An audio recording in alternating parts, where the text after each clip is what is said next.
Maggi করব, জোটোকে Maggi খাইয়েছিলাম, ও খায়নি, মুখে মানে একবার নিয়ে ফেলে দিয়েছিল, তারপরে ম্যাগিটা রেখে দিয়েছিলাম, সেটারই সব রেডি করে নিয়েছি এক এক করে। রাত্রের খাবার আমার আর দুপুরের খাবার আছে, জোটোর জন্যই যা করা হয়েছিল তাই আছে।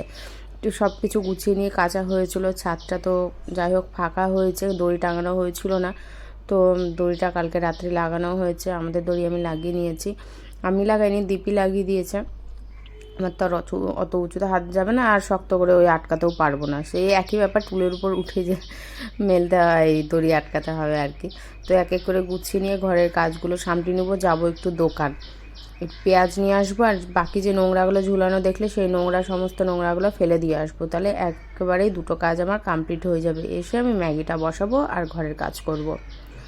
তো এদিকে দিয়েছিলাম আলুর পাঁপড়, দেখি একটু তোমাদের সাথে শেয়ার করি, পুরোটা তো করতে পারিনি, অল্প করে শেয়ার করি। আমি এইটা করতে চাইনি, আমি করতে চেয়েছিলাম গোল, ভেবেছিলাম যে একটু ডিজাইন হবে, একটু কাটা কাটা কাটা কাটা ডিজাইন হবে, কিন্তু বুঝতে পারিনি যে এইভাবে ঝুড়ি ঝুড়ি হয়ে যাবে। তো আমি নিচের দিকে দেখিনি, নিচের দিকে যদি দেখতাম তাহলে তো যেই কটা হয়েছিল বাকিটা গোল গোলই করতাম।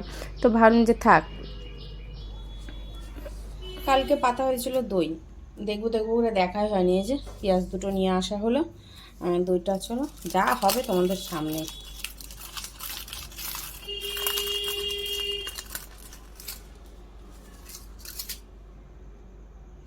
এই যে জল, এই জলটা জানি না কিসের, হয়তো দই দিয়ে দই পেতেছিলাম সেটারই জল নাকি, অনেক জল তো ঝরতে দিয়েছিলাম, কিন্তু দুধ যেটা আছে সেটা কিন্তু আমি ওই 27 টাকা, যে দুধটা আছে না, 30 টাকা না কত লাল প্যাকেট, সেটা এনে টক দইটা বসিয়েছিলাম, তাতে এক ফোঁটা জল দেয়নি, কিন্তু দেখো এতে জল,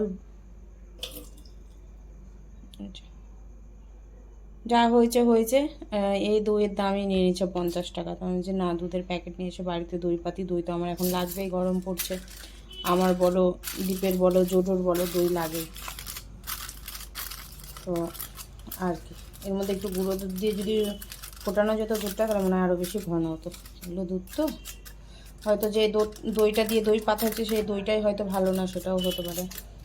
তো যাই হোক, এইভাবেই যেভাবে করে সবাই ওইভাবেই করেছি, সবার হাতে সব কিছু সমান হয় না, তো এইভাবে এখন ফ্রিজে রেখে দেবো, ঠিক আছে। যে একজন এসে বসলো আমার কাছে, আমি ম্যাগিটা বসাবো, তো বসুক, এইভাবেই ঘর হয়তো গরম হয়ে আছে, আমার নিজেরই তো গরম লাগছে, আর এখানে বসিয়ে দেবো আমি ম্যাগি বসিয়ে দিয়ে বাকি যে টুকিটাকি কাজগুলো আছে সেই কাজগুলো করব।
বিছানাটা ঝেড়ে ঘর ঝাড় দিয়ে এখন সোজা বেরিয়ে যাব, একটু জল খাবো, এত জল তেষ্টা পেয়েছে।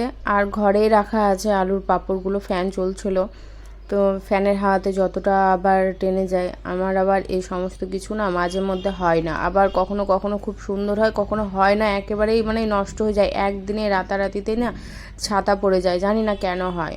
আবার যখন হয়তো খুব সুন্দর হয়। তো বিছানাটা ঝেড়ে নিয়ে, আর এই যে বাবু এখানে বসে আছে, বিছানাটা নিচে হয়ে কি বলো তো একটা অসুবিধে প্রচণ্ড হারে হচ্ছে, ওই যে পায়ে হাঁটছি কি না, উঠছি জোরও হাঁটছে, এবার ওই যে পায়ে পায়ে যে একটা নোংরাটা, সেই নোংরাটা প্রতিবারই বসে থেকে যাচ্ছে। আর হাঁটা চলা হচ্ছে, তার তো একটা ধুলো রয়েছেই কি না।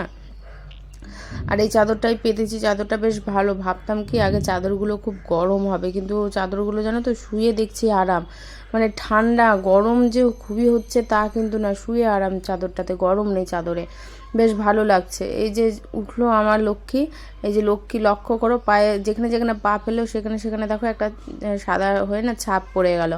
আর ওই পিচবোর্ডটা আমাকে শক্ত মোটা করে দিতে হবে, মানে যে দিয়েছে বললো হয়ে যাবে, এই যে এখন বেরিয়ে বেরিয়ে যাচ্ছে, বারবার করে বললাম যে মোটা দাও, এর থেকে মোটা দাও।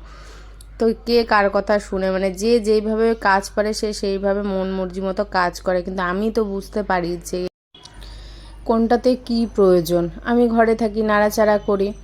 জোরও কিন্তু বিছানাতে এক ফোঁটা কিন্তু ঘুমায় না গরমের চোটে, নিচেই ওর ঘুম শুরু হয়ে গেছে অনেক দিন আগে থেকে।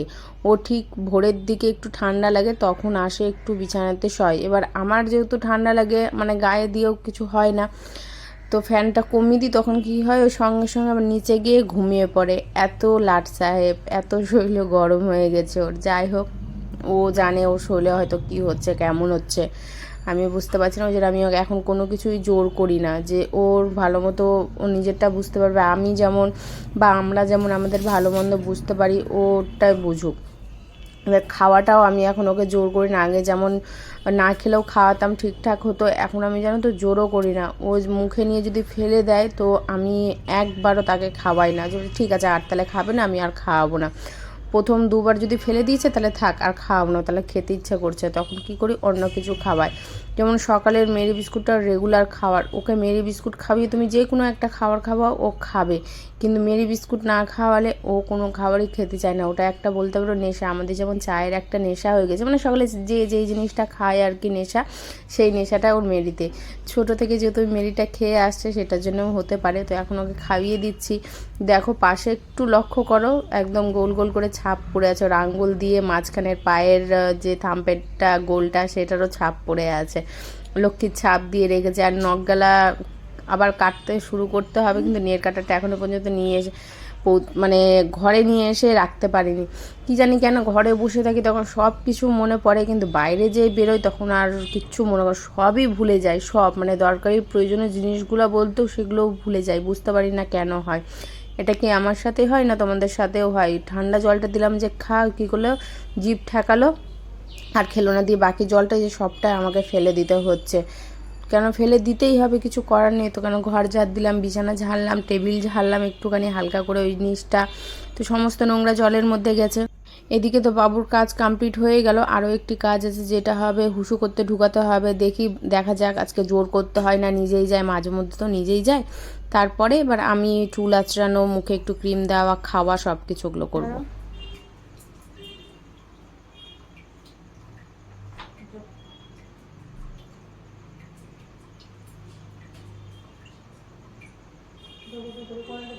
হ্যাঁ, পরিষ্কার করে দিয়েছি, বাথরুম পরিষ্কার হয়েছে। হ্যাঁ, ওই কোনাটাতে করে নাও, এদিকে করে না, পুরোটাই জল দিতে হবে, আর কোনাটাতে করলে ওই কোনাটাই জল মানে চলে যাবে।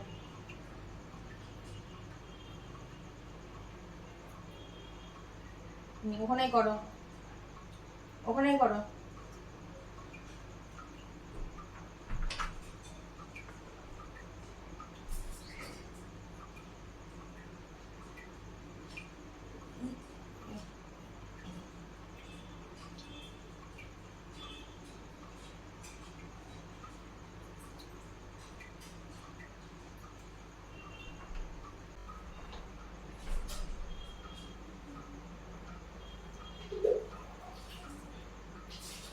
বসে বসে